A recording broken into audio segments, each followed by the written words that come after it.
शिक्षक हा सेवक नाही, पण त्याला सेवकासारखं वागवलं जातं. कर्तव्य अमर्याद दिली, अधिकार मात्र फक्त फाईल मध्येच राहिले. शिक्षक मुलांना का विचारायला शिकवतो, पण शिक्षकांनी का विचारू नये हाच नियम.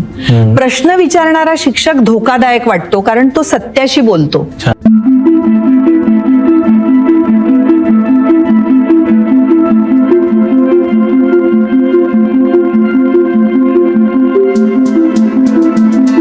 ही कथा आहे एका समाज अभियंत्याची. ही माहिती आहे राष्ट्र सुधारकाची. ही व्यथा आहे आजच्या शिक्षकाची. शिक्षणाचं उद्दिष्ट माणूस घडवणं होतं. आता केवळ नोकरी शोधणं उरलंय.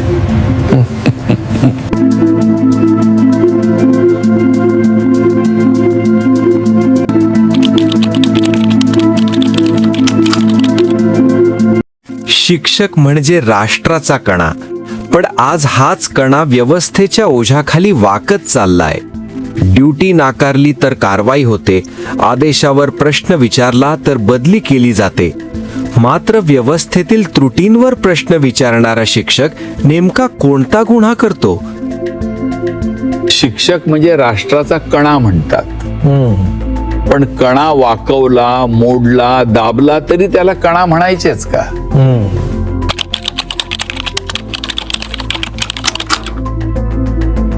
आज शिक्षकांना आदेश पाळणारा कर्मचारी म्हणून पाहिले जाते, विचार करणारा नागरिक म्हणून नव्हे.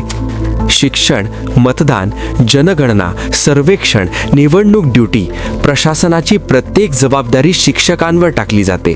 पण या जबाबदाऱ्यांबाबत प्रश्न विचारण्याचा अधिकार मात्र त्यांना दिला जात नाही. शिक्षकांना आदेश हवेत, विचार नको. ड्युटी द्या मतदानाची, सर्वेक्षणाची, जनगणनेची. नकार दिला तर नोटीस, का विचारले तर बदली.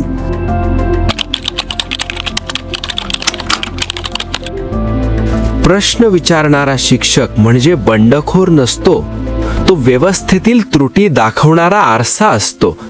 पण आरसा दाखवला की व्यवस्थेला अस्वस्थता येते आणि मग सुरू होते बदली, नोटीस, चौकशी, मानसिक छळ. आज शिक्षक हा माणूस राहिलेला नाही, तो एक फिरता कर्मचारी आहे, जिथे हवे तिथे ढकलला जाणारा.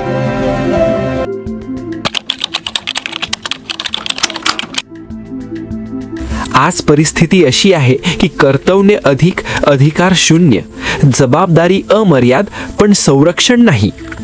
शिक्षक कोणत्याही राजकीय पक्षाचा कार्यकर्ता नाही, तो समाजाचा सजग घटक आहे.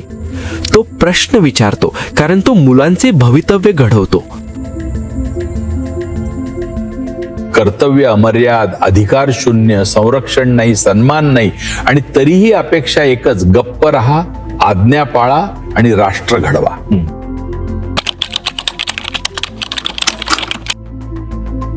मुलांना विचार करा असे शिकवणाऱ्या शिक्षकाला मात्र गप्प रहा असे सांगितले जाते.